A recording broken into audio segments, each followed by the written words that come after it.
Hi friends, welcome to our channel. చిన్ని serial next ఎపిసోడ్లో ఏం జరగబోతోందో ఈ వీడియోలో చూసి తెలుసుకుందాం. డిఎన్ఏ రిపోర్ట్ ఏమని రాబోతోంది, అసలు ఏం జరిగింది అని తెలుసుకోవడానికి ఈ వీడియోని స్కిప్ చేయకుండా ఎండ్ వరకు చూసేయండి. ఏసీపీ విజయ్ చిన్నికి కావేరికి డిఎన్ఏ టెస్ట్ చేయించి కావేరియే ఇప్పుడు ఉషాలాగా ఉంది అని నిరూపించడానికి ప్రయత్నిస్తూ ఉంటాడు.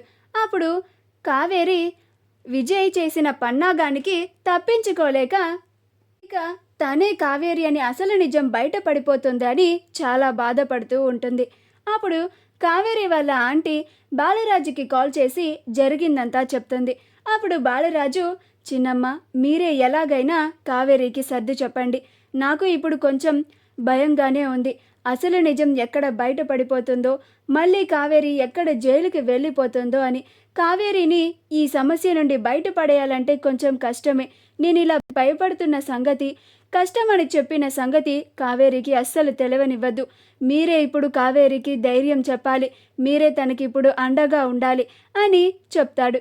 అప్పుడు కావేరి వాళ్ళ ఆంటీ అలాగే బాబు అని కాల్ని కట్ చేస్తుంది.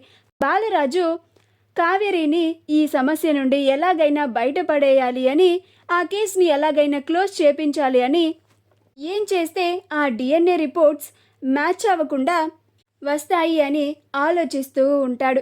అలా కంగారు పడిపోతూ ఉంటాడు. ఇప్పుడు ఎలాగా డిఎన్ఏ రిపోర్ట్స్ని తారుమారు చేయాలి అని ఆలోచిస్తూ ఉంటాడు. అలా తనకి తెలిసిన వాళ్ళలో ఎవరైనా ఉన్నారా అని ఆలోచిస్తూ ఉంటాడు. అప్పుడు బాలరాజు వాళ్ళ అసిస్టెంట్, అన్న మనకి తెలిసిన ఒక అబ్బాయి ఉన్నాడు కదా అని చెప్తాడు. అప్పుడు బాలరాజు, థ్యాంక్స్ రా, మంచి సమయానికి చాలా బాగా గుర్తు చేసావు, పద వెంటనే అతన్ని కలిసి ఎలాగైనా డిఎన్ఏ రిపోర్ట్స్ని తారుమారు చేయమని అడుగుదాము అని బాలరాజు తనకి తెలిసిన వ్యక్తి దగ్గరికి వెళ్తాడు. అలా అక్కడికి వెళ్ళిన తర్వాత ఇలా కావేరికి చిన్నికి డిఎన్ఏ టెస్ట్ చేశారు, ఆ రిపోర్ట్స్ ఏమన్నా మీ దగ్గరికి వచ్చాయా అని కనుక్కుంటాడు. అప్పుడు వాళ్ళు, అవునండి మేము ఆ ల్యాబ్ టెస్ట్ని చేస్తున్నాము అని అంటారు. అప్పుడు బాలరాజు రిజల్ట్ని తప్పుగా ఇవ్వాలి అని వాళ్ళని రిక్వెస్ట్ చేస్తాడు. అప్పుడు వాళ్ళు ఒప్పుకోరు. కానీ బాలరాజు వాళ్ళని రిక్వెస్ట్ చేస్తాడు. అప్పుడు వాళ్ళు, అలాగే మీతో ముందుగా ఉన్న పరిచయం బట్టి మీరు ఇప్పుడు సమస్యల్లో ఉన్నారు అని ఇలా చేయడానికి ఒప్పుకున్నాము, కానీ ఇది అస్సలు బయటికి రావడానికి వీలు లేదు, ఇది చాలా కాన్ఫిడెన్షియల్ అని చెప్తారు. అప్పుడు బాలరాజు, చాలా థ్యాంక్స్, నేను ఇది ఎక్కడ చెప్పను, చాలా సంతోషంగా బయటికి వస్తాడు. కావేరి మాత్రం ఇక తన చేతిలో ఏదీ లేదు అని, తన కూతురిని రోజు కళ్ళారా చూసుకోవాలని, తన కూతురుతో జీవించాలని ఇలాగ చేశాను అని చాలా బాధపడుతూ ఉంటుంది.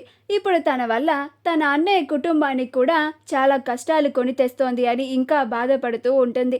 అప్పుడు కావేరి వాళ్ళ ఆంటీ, బాధపడకమ్మా, ఆ దేవుడే నీకు ఏదో ఒక రూపంలో వచ్చి సహాయం చేస్తాడు అని అంటూ ఉంటుంది. ఈలోగా ఆవిడకి బాలరాజు కాల్ చేస్తాడు. అప్పుడు ఆవిడ ఫోన్ చూసి, అమ్మా కావేరి, నీ శ్రేయోభిలాషే కాల్ చేస్తున్నాడు, ఒకసారి మాట్లాడమ్మా అని అంటుంది. అప్పుడు కావేరి, నేను ఇప్పుడు ఎవరితో మాట్లాడలేనాంటీ అని అంటుంది.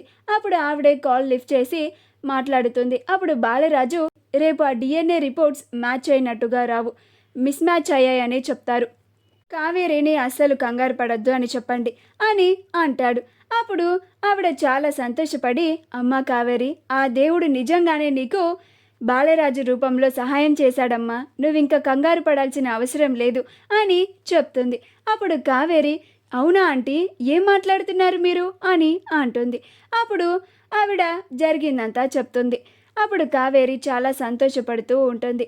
మా వీడియో కనుక మీకు నచ్చినట్లయితే లైక్ చేయండి, షేర్ చేయండి, మా ఛానల్ని సబ్స్క్రైబ్ చేసుకోండి, పక్కనే ఉన్న బెల్ ఐకాన్ని క్లిక్ చేయడం మాత్రం మర్చిపోకండి.